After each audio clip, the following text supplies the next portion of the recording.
Bora, bora! Eu sou o Del Delambre, sou CEO da WTS e criador da teoria da atenção e do método Gantz. Olha, primeiramente eu gostaria de agradecer ao TEDx PUC Minas pelo convite para compartilhar a minha ideia e a minha teoria aqui com vocês. A humanidade, neste exato momento, ela vive uma das experiências mais singulares, talvez, da sua história. Nesse sentido, é importante pensar no projeto de reinvenção e é isso que eu quero mostrar através da teoria da atenção e do método Gantz. Porém, antes, eu gostaria de dizer para vocês que reinventar-se é parte um pouco também da minha própria história.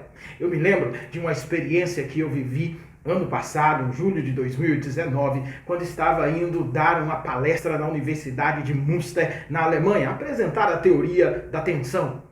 De Frankfurt a Münster, que é um trajeto, tem uma área que você tem uma vista muito bonita para o trem, dentro do trem. E naquele momento ali, eu me perguntei qual era a razão de fato de eu ter sido convidado para apresentar ali a teoria da atenção. E aí eu me lembrei que quando na minha infância jamais eu imaginaria que viveria esse nível de experiência. Por quê? Porque a reinvenção já estava presente lá atrás. Se tem uma coisa que me chama muita atenção, que naquele momento passou um filme na minha cabeça. E eu me lembrei que vim de uma família muito humilde, muito simples, e teve um momento que nós passamos uma dificuldade financeira muito grande. E nessa dificuldade financeira faltou na nossa casa o alimento. E a diretora de uma escola do ensino fundamental, ela fazia questão de pegar a merenda que sobrava naquela escola e ela então dava essa merenda para minha mãe e era com essa merenda que nós éramos alimentados. E eu, então, era que tinha a incumbência de, na escola que eu estudava, levar a merenda para minha casa. Eu tinha que me reinventar porque eu sentia um pouco de vergonha como uma criança ou um adolescente que precisa se alimentar da comida da própria escola. Mas de um lado era essa a experiência, mas do outro a certeza de que a educação salvou literalmente a minha vida. Mas eu também tive que me reinventar, porque aos 12 anos eu tive que fazer uma cirurgia, e nessa cirurgia eu saí de Timóteo para BH, e não foi muito fácil, tive que me reinventar. Eu também tive que me reinventar quando fui cortado da seleção mineira de Júnior, representando a cidade de Timóteo e Coronel Fabricião, para disputar o campeonato. Faltando 2 semanas, tive uma lesão e fui cortado. Tive que me reinventar. Tive que me reinventar também quando consegui agora no curso técnico em Química um bom emprego numa multinacional, Celulose Nipo Brasileira, Cenibra, e depois de 4 anos, saio para ir para o Rio de Janeiro e tive então que me reinventar. Tive que me reinventar quando do Rio decidi fazer uma pesquisa de doutorado na Alemanha. Aprender um novo idioma, conviver com a nova cultura. Tive de novo que me reinventar. Tive que me reinventar quando decidi que queria impactar a sociedade e iria então trabalhar na área da sustentabilidade e desenvolvimento pessoal. Fiz um outro doutorado agora em Portugal. Tive que me reinventar. Todo este filme passou na minha cabeça quando eu estava indo de Münster para Frankfurt para dar essa palestra. Mas o que mais me impressionou era que eu não estava indo em Frankfurt e Münster dar a palestra sobre apenas a minha história. Eu iria levar lá os estudos de caso de pessoas que eram transformadas com o uso da minha ou da teoria da atenção. E isso então mostrou para mim o sentido daquele impacto. E é a mesma experiência que eu venho dizer aqui para vocês. Não é apenas a teoria da atenção, mas a influência e o impacto que ela tem feito na vida de várias outras pessoas. Reinventar é um pouco a minha própria história. A teoria da atenção, dentro deste processo de reinvenção, eu defendo e mostro que a humanidade, nos últimos anos, tem vivido ou vive um dos momentos mais singulares da sua história. Isso acontece muitas vezes de 300, 400 ou 500 anos na história da humanidade. E nós, a nossa geração, vive essa grande experiência que eu chamo da tensão do nascimento do mundo novo dentro do mundo antigo. Mas o que seria, portanto, essa tensão? O que representa essa tensão? Porque, óbvio, tensão é parte da vida, tensão é parte do movimento, de certa forma, do universo. É por isso que aqui dentro da teoria da tensão, tensão não é qualquer tensão. Tensão é a marca do nascimento do mundo novo, gestado dentro de um mundo antigo. E essas duas realidades precisam conviver juntas, sendo que dentro dessa realidade você tem pensamentos que são completamente diferentes. É aqui então que eu proponho pensar a sociedade, entender a sociedade a partir da abordagem da tensão. Porque você vai perceber que não é qualquer tensão, porque essa tensão evoca o sentido pela vida. Evoca a reinvenção da própria vida. Por isso, neste exato momento, a humanidade tem essa grande chance, na minha leitura. Essa tensão, então, a tensão de sentido, ou a tensão do nascimento do mundo novo dentro do mundo antigo, ela está presente, por exemplo, nas grandes instituições. Você tem um modelo de uma instituição que nasce e um modelo de uma instituição antiga. E ali você tem que conviver com essas, tem grande tensão. Você tem a tensão, por exemplo, dentro do conhecimento, um conhecimento mais formal e um conhecimento um pouco mais intuitivo. Você tem a tensão, por exemplo, dentro dos interesses da comunidade local e os interesses externos. Você tem hoje a grande tensão, por exemplo, no modelo de desenvolvimento focado nos combustíveis fósseis e o modelo de desenvolvimento focado nas energias renováveis. Você tem, por exemplo, a tensão dos relacionamentos que são estabelecidos tete a tete, face to face, e os relacionamentos que são estabelecidos nas redes sociais. Mas essa tensão, por exemplo, ela também está presente, sobretudo, dentro de uma perspectiva onde nasce um conhecimento não formal, por exemplo, os influenciadores digitais que têm autoridade com autoridade acadêmica de pessoas que passaram anos e anos e anos estudando, e essa tensão ela está presente. Mas se eu posso dizer, eu poderia citar aqui várias e vários modelos daquilo que eu pesquisei e mostro que a tensão é uma forma de olhar a existência e a vida hoje, mas não tenho tempo para isso. Por isso, digo apenas mais um exemplo. A tensão que toca no sentido pleno da vida. É o que nós chamamos da tensão entre você ser um ser humano de carne e osso e a tensão entre você ser um ser humano tecnológico. Vai substituindo várias partes do seu corpo pela tecnologia a ponto de você chegar numa grande pergunta. O que é de fato o ser humano? E é aqui então que talvez uma das grandes tensões na minha leitura marca o nascimento do mundo novo dentro do mundo antigo. É a tensão que remonta à exponencialidade. A vivência do mundo antigo, acostumado com a contagem, com a percepção do tempo, numa perspectiva linear, e a perspectiva da exponencialidade, que marca, então, radicalmente a diferença entre o nascimento do mundo novo dentro do mundo antigo. E é aqui, então, que a gente vai falar desse apogeu, desse nascimento, desse ápice, que tem a capacidade de mudar de forma radical a existência humana. E é aqui também que são feitas, talvez, as grandes perguntas que ecoam na história da humanidade dentro de um mundo cibernético, de inteligência artificial, tecnológico, e que cada vez mais as coisas acontecem em milésimos de segundo. Se todas as partes do ser humano podem ser substituídas pela tecnologia, o que aconteceria com o fôlego de vida? O que é, portanto, a vida? Por trás dessa grande tensão do nascimento do mundo novo dentro do mundo antigo, nós temos, na verdade, uma pergunta profunda pelo sentido da vida.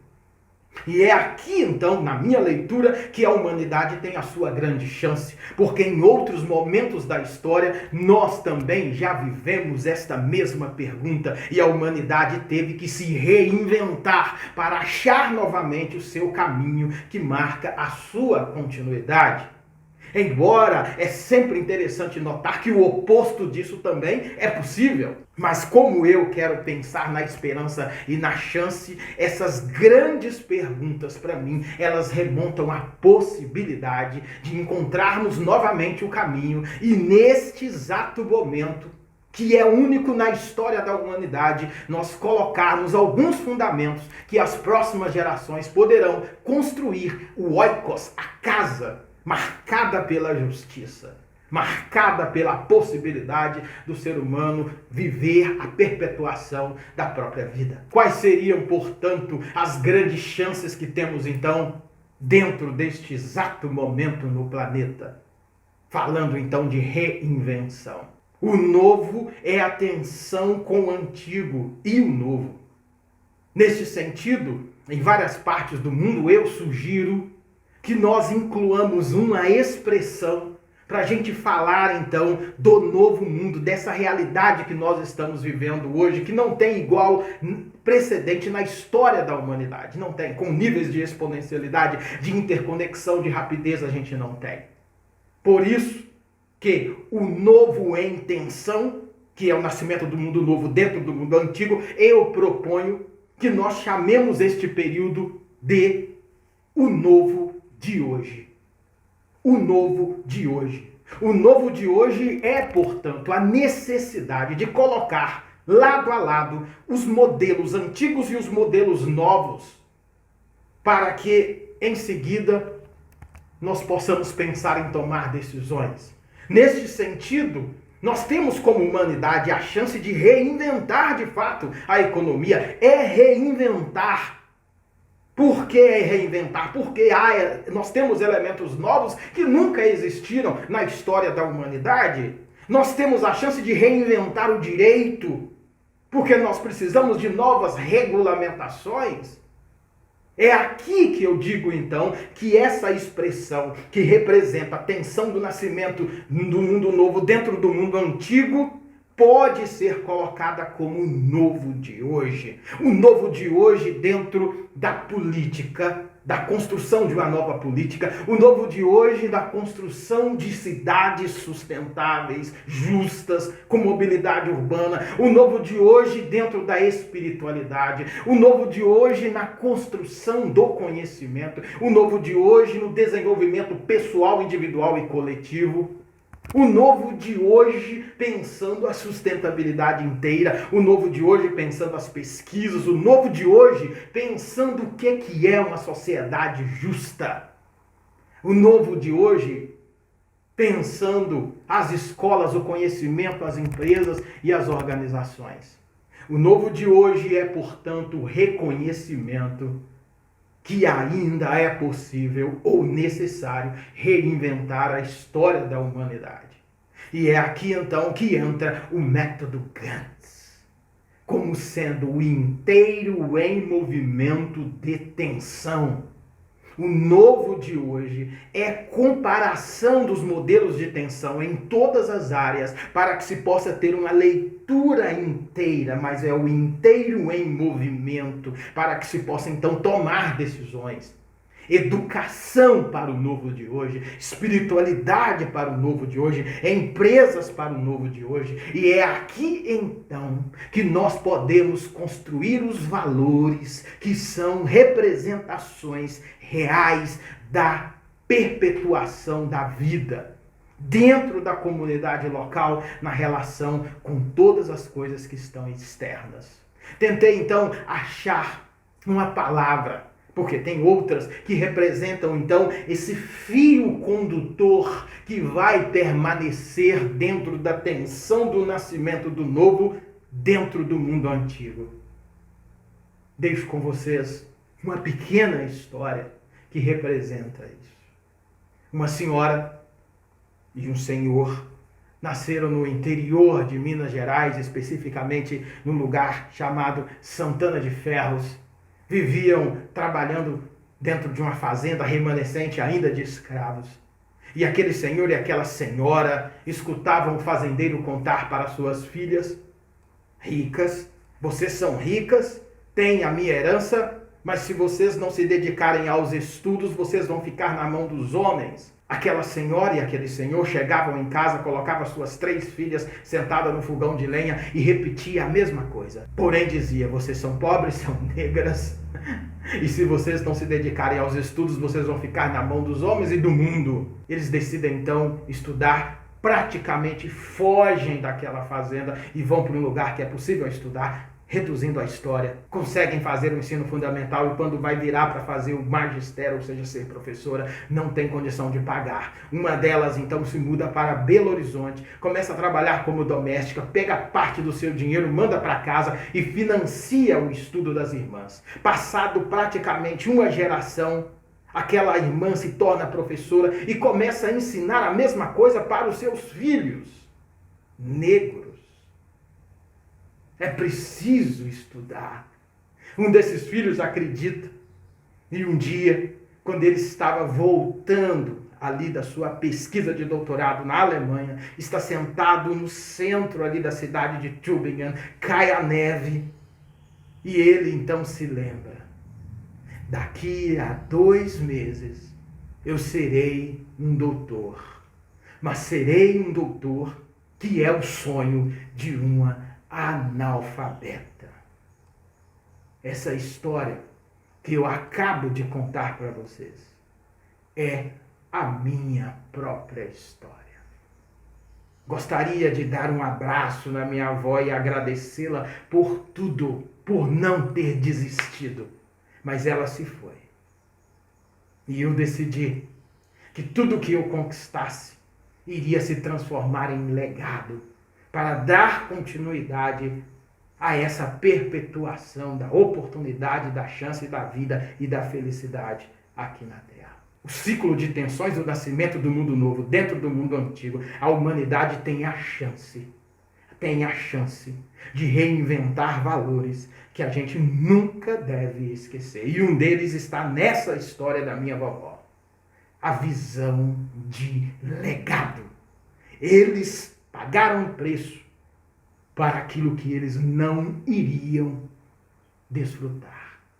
E hoje eu só posso falar aqui com vocês porque eles pagaram um preço. Em transição, em exponencialidade, em tecnologias, a humanidade é convidada a perpetuar aquilo que nos define exatamente como humanos ecológicos e reintegrados ao sistema profundo da vida. Legado. Muito obrigado.